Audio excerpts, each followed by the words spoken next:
एक बार एक गांव का लड़का था, अनपढ़ था, उसकी शहर से शादी हुई। शहर की लड़की थी, पढ़ी लिखी थी। शहर से जब शादी होती है तो पहली बार अपने ससुराल में जाता है अपनी पत्नी को बुलाने के लिए। पहली बार जब ससुराल गया तो उसकी माँ ने कहा कि लाला तू ससुराल तो जा रहा है, लेकिन एक बात याद रखना, नीचे मत बैठना।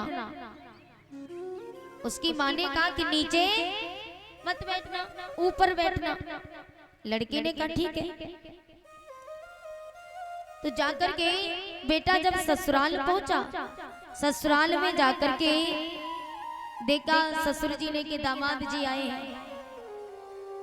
सुंदर आसन लगा दिया, कुर्सी डाल दी, चारपाई बिछा दी और अपनी बेटी से कहा कि बेटी तू जा, तेरे जीजा जी आए हैं, जरा पानी लेकर के आओ। अब बेटी ने कुर्सी डाली, कहा जीजा जी बैठ जाओ।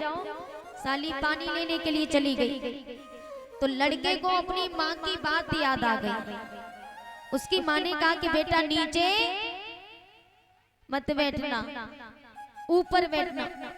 बेटे ने कहा कुर्सी भी नीची है और चारपाई भी नीची है। तो उसे कमरे में अलमारी रखी हुई दिखाई दी। वो जाकर के अलमारी के ऊपर बैठ गया। साली आई तो साली ने देखा, हो जीजा जी अलमारी के ऊपर, बोले इसके ऊपर बैठने की कोई जगह है? अरे नीचे आइए। आकर के कुर्सी पर बैठ गए।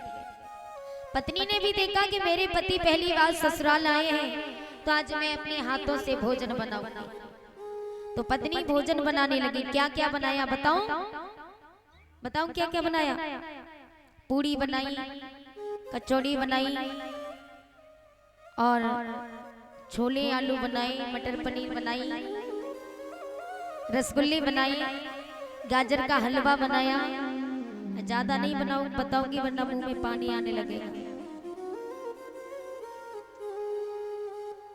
इतना सामान बनाया, पूड़ियां इतनी छोटी छोटी, इतनी छोटी। अब शहर में आपने देखा होगा, शहर में वाकई में छोटी छोटी पूड़ियां बनती हैं। अपने गांव में बड़ी बड़ी बना लेते, लेकिन शहर में छोटी छोटी ही पूड़ियां बनती हैं।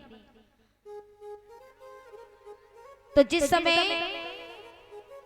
पूड़ियां बनाई तो थाली परोस के रखी सास जी ने। अब लड़के ने देखा इतनी छोटी छोटी पूड़ियां, निवाला तोड़ के खाऊंगा तो समय लगेगा। उसने कहा एक पूड़ी एक ही बार में खाओ, क्योंकि छोटी छोटी तो वैसे भी है। तो लड़के ने एक पूड़ी उठाई, सब्जी में लगाई और खाने लगा।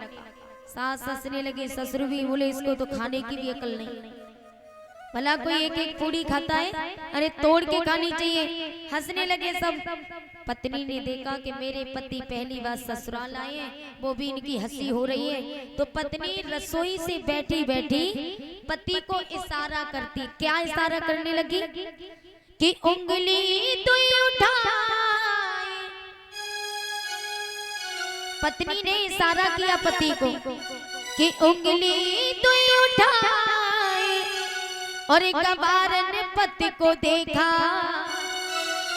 और कहने लगी एक एक। उसने कहा एक एक मत खाओ, वो तो इशारा कर रही है कि एक एक पुड़ियन के ग्रास दुई करे जा।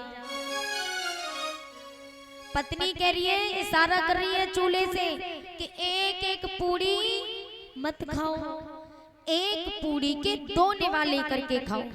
पति ने समझा पत्नी बोल रही है कि एक एक पूड़ी मत खाओ, दो दो खाओ। पति ने क्या किया कि दुई दुई को खावन लागो।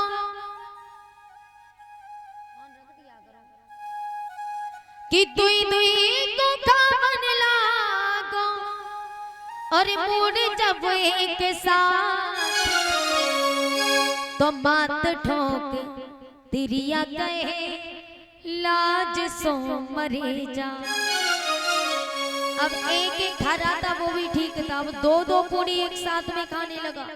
अब तो मोहल्ले पड़ोस के भी इकट्ठे हो गए, बोले फलाने का दामाद कैसा है? अरे इसको तो खाने की भी अकल नहीं। पत्नी ने अपना माथा ठोका और कहा, हे भगवान। पत्नी इशारा करती है, जब पति दो दो पूड़ियां खाने लगे तो इशारा करने लगे कि हे भगवान। तो उसी समय पति ने समझा कि पति देव समझे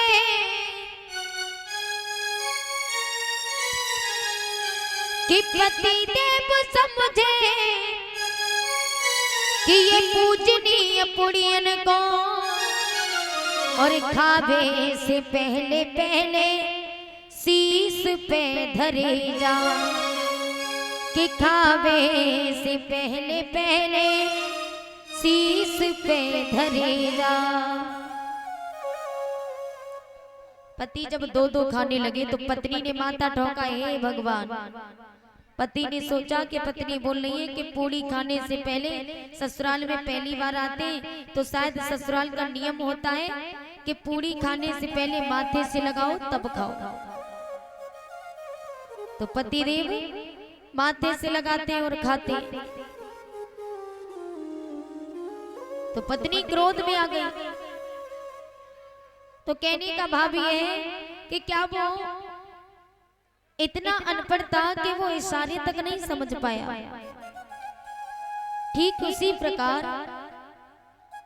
भगवान भी हमारी तरफ इशारे करते, लेकिन हम समझ नहीं पाते।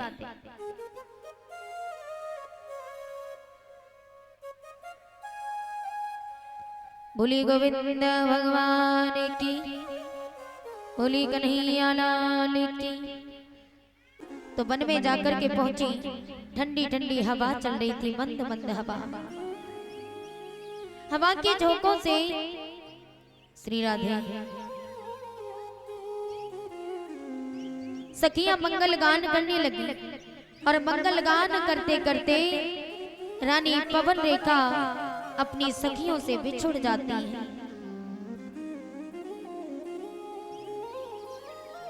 वन में अकेले बिछुड़ जाने के बाद रानी पवन रेखा डरने लगी और जोर जोर से चीखने लगी, चिल्लाने लगी, बचाओ बचाओ कहने लगी। बचाओ बचाओ की आवाज सुनकर के दुर्मलिक नाम का राक्षस महाराज उग्रसेन के रूप में आया। उग्रसेन का रूप धारण करके रानी पवन रेखा के साथ पास में पहुंचा और कहा, प्रिय तुम चिंता न करो, अब डरने की कोई बात नहीं है, मैं आ चुका हूं ना। रानी पवन रेखा कहने लगी कि महाराज आप तो भी महलों में थे, लेकिन आप इतनी जल्दी कैसे आ गए? राक्षस ने कहा कि प्रिय मेरा भी महलों में मन नहीं लग रहा था, तो मैंने सोचा कि मैं भी जरा घूम के आता हूँ। आओ इस जंगल में आनंद लेते, ठंडी ठंडी हवा चल रही है, आइए इस जंगल में आनंद लिया जाए। दुर्मलिक नाम का राक्षस रानी पवन रेखा को झाड़ियों के बीच में ले जाता है और झाड़ियों के बीच में ले जा करके रानी पवन रेखा के साथ में उसने शारीरिक संबंध बनाया। शारीरिक संबंध बनाने के बाद अपने रूप में आ गया तो रानी पवन रेखा चीखने लगी, कहने लगी, दुष्ट नीच पापी, तूने मेरे पति का रूप धारण करके मेरे साथ शारीरिक संबंध बनाया। मैं तुझे, मेरे अंदर अब वो अग्नि नहीं है, अन्यथा मैं तुझे जला करके भस्म कर देती।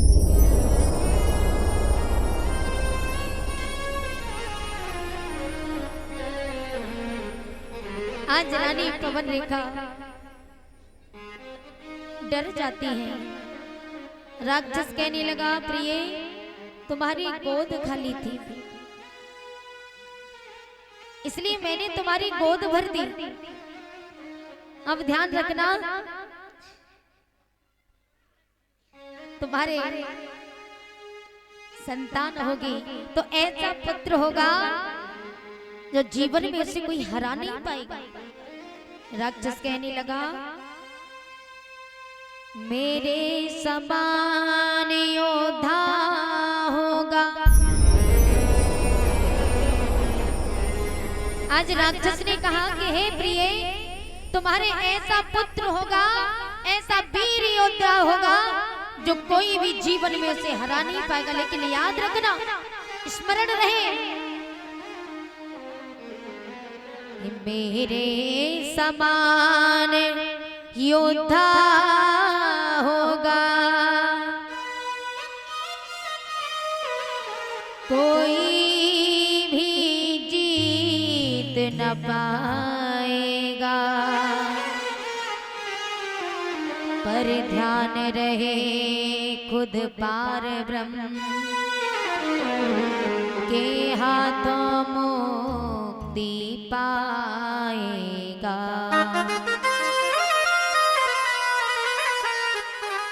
रानी पवन रेखा ने कहा, महाराज आज मेरे साथ ये अन्याय हुआ, मैं आपको कैसे मुंह दिखाऊंगी, लेकिन दुष्ट नीच पापी ये तेरी वजह से हुआ। राक्षस कहने लगा, चिंता न करो कि मेरे समान योद्धा होगा, तुम्हारे एक ऐसा योद्धा वीर पैदा होगा जो कोई न जीत पाएगा। पर ध्यान रहे खुद पार ब्रह्म के हाथों मुक्ति पाएगा।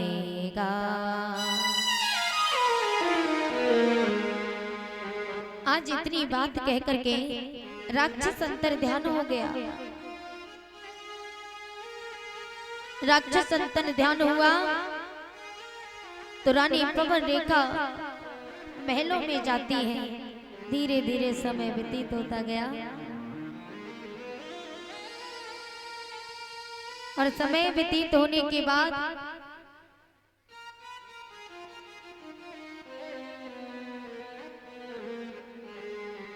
श्री राधा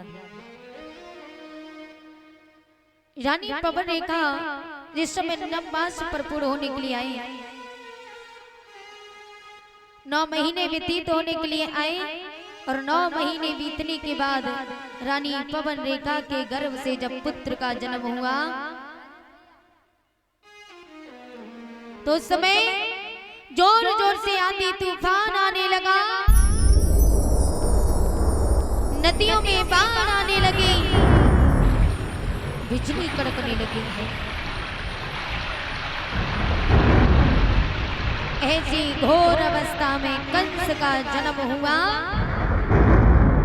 तो कंस का नामकरण संस्कार किया तो उसका नाम कुवंश पड़ा।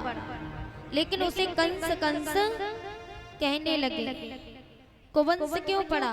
क्योंकि वो अपने वंश से पैदा नहीं था, वो राक्षस वंश से पैदा था, इसलिए उसका नाम कुवंश पड़ा। कंस धीरे धीरे बड़ा हुआ, उसका विवाह अस्थि और प्राप्ति के साथ में हुआ। अस्थि माने है प्राप्ति माने प्राप्त की हुई। अस्थि प्राप्ति के साथ में विवाह होता है।